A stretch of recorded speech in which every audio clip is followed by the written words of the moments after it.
보주종종 장엄철하야 가지가지 장엄한 세계에 두루두루 머물러서 일체국토 개주변이로다. 일체국토가 국토에 다 두루두루 펼쳐져 있더라. 유마경에 그런 말이 있어요. 그 불국품이라고 하는 품이 있는데, 불국토, 여기 화장장엄, 유마경에서는 불국품이라고 하고, 화엄경에서는 화장장엄세계라고 하고, 또 아미타경 같은 데서는 극락세계라고 하고, 아무튼 그 경전이 말하고 있는 이상세계입니다. 그건 동일해요.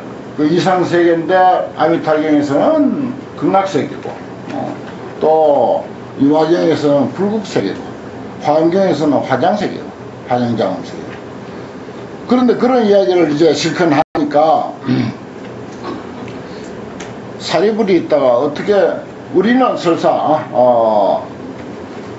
미혹한 중생이라서 그렇다 손치더라도 부처님은 과거의 보살행을 잘 닦아가지고 정말 청정한 마음으로 평생을, 아니 몇 생을 살았는데 어찌해야 그 청정한 부처님의 마음에 이러한 잡다한 온갖 가시덩굴과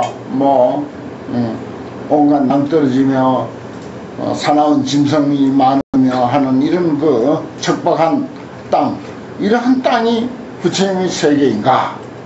그게 참 궁금하다. 이게 사리불이 보니까 부처님은 자꾸 불국토, 아주 여기 화장장엄 세계와 유사한 그런 아름다운 국토를 자꾸 이야기를 하는데, 내 눈에는 설사 그렇다 손치더라도 부처님은 과거에 수많은 그런 그 공덕을 쌓아가지고 정말 훌륭하고 청정한 국토에 계셔야 할 판인데 어째 우리하고 똑같이 이렇게 척박한 땅에 이렇게 계시는가, 그렇게 의심을 했어요.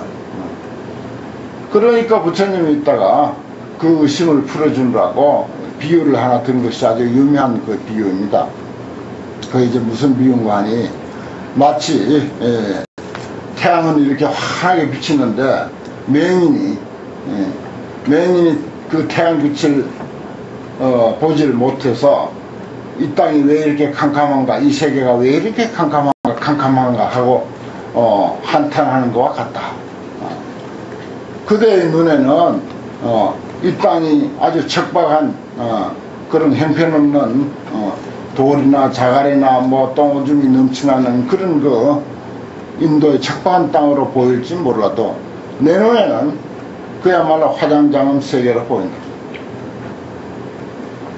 그대는 눈을 감고 아니면 맹인이 돼가지고 태양이 이렇게 강렬하게 비치는데도 어둡다고 하고 있고, 나는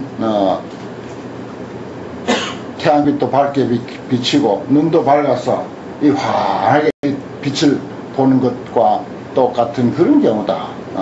그러니까 절대 그대의 열리지 못한 눈을 한탄할지언정 세상이 어둡다, 세상이 추하다, 더럽다라고 그렇게 말하지 마라 그랬어요.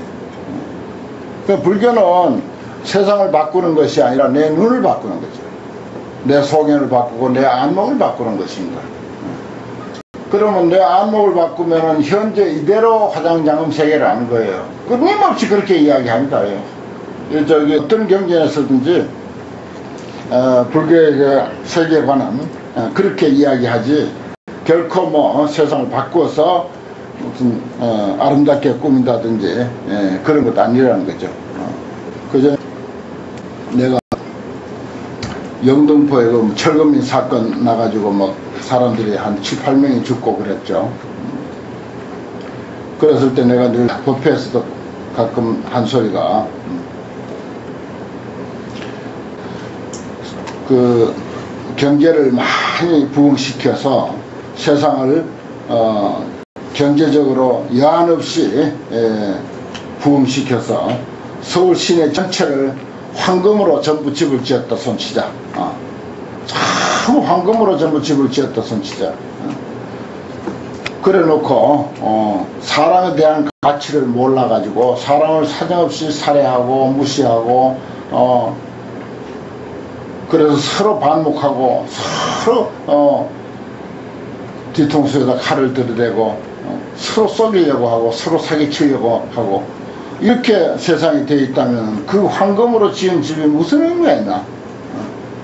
황금으로 집을 지은 게 그게 무슨 의미가 있냐? 그 뭐 서울에서도 부패하고 할 때도 이제 그런 소리 너무 가슴이 아파가지고 그 사람을 그렇게 그 죽게까지 하면서 그 철거해가지고 거기다 새로운 집을 지은들 사람이 죽고 나서 그 뭐 새로운 집 아무리 잘 지은들 무슨 의미가 있냐 이게. 서서 황금으로 집을 지었다 한들 사람 관계가 그렇게 해가지고는 아무 가치 없는 것이고 아무 의미 없는 것이다. 참 세상에 너무 그런